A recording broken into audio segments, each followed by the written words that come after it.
In the US, about 28% of people 65 and older report falling each year.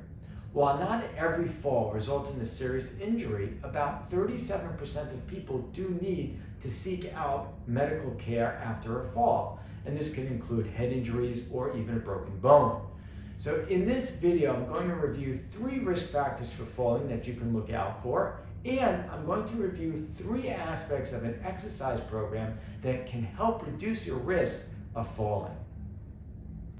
Hi, I'm Dr. Edmond Cleeman. I'm an orthopedic surgeon here in New York. I specialize in sports medicine and arthroscopic surgery. Each year, millions of older people are treated in emergency rooms for falls. And there's about 800,000 hospital admissions from these falls for injuries like we said, head injury or broken bones like a hip fracture. And what's very concerning is that about 30% of people who suffer these falls and are admitted to a hospital will suffer further functional decline afterwards, which can put at risk their independence. And what's even more concerning is about 35,000 people every year will die after a significant fall during that first year after the fall. Because I'm an orthopedic surgeon, I want to discuss one of the major risks of falling, and that's hip fracture or broken hip bone. And it's very serious. There are about 300,000 people every year in the US who end up suffering this injury, need to be hospitalized and undergo surgery. And in addition to the fact that it's difficult to go through this and recover, about 20% of these people end up needing long-term care.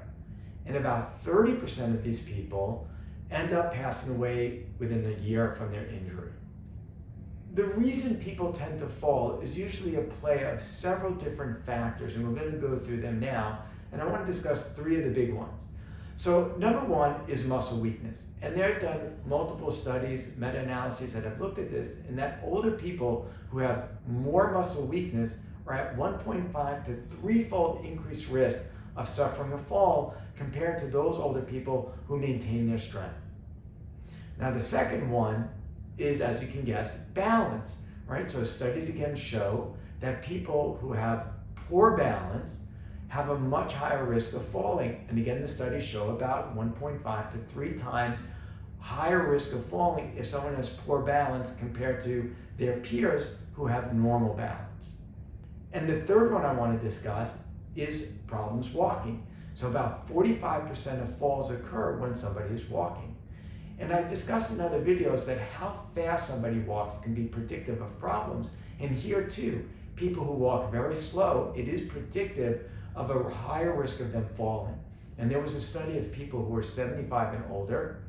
And for the group of those people who walked slowly, less than 0.7 meters per second, 60% of them fell. And that was compared to those who walked faster than 1 meter per second, only 12% of them fell. There are other reasons that people can fall. One of them might be visual impairment, difficulty seeing. Another one might be multiple medications that they're on that can be throwing them off, making them fall easier. And then a third one could be their environment. Maybe they have unstable rugs that they can trip over and things like that. Another issue I want to touch upon is fear of falling. So there are many older adults who just fear that they may fall, even if they never have.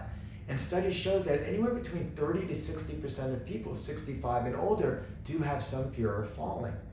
And what are the reasons, like which people tend to have these fears? So again, it's very similar to what we discussed before. One, it could be people who have muscle weakness, people who have difficulty walking. And of course, if someone has fallen before, they tend to have a higher concern and fear of falling again.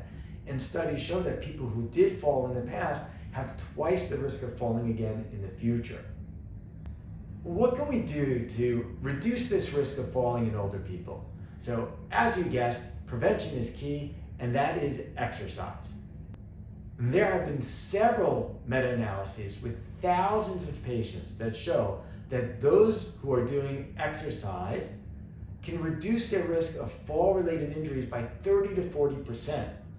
And they can reduce their risk of a fracture by 40 to 60% compared to people who are not exercising in that age group. Now the next question is, what kind of exercise should people be doing? And so it's usually multi-component, including aerobic exercise, strength exercise, and balance exercise. This grouping together of these types of exercises together can reduce those risks of falling. And then the third question is, at what intensity and frequency should people over 65 be doing this exercise to help prevent the falls? So as we've discussed in many of my other videos, it appears that doing 30 minutes of exercise at least 5 days a week at a moderate intensity is what you need to do to help really get these benefits of reducing the risk of falling and reducing the risk of suffering a fracture. Let's wrap up this video and go over a few key points. So number one, evaluate your risk for falling.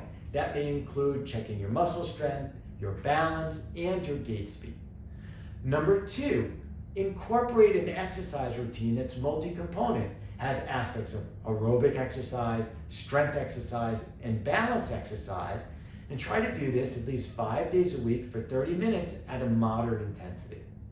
And then third, other things to consider are checking for osteoporosis, checking your eyesight, and also making sure that your home is safe.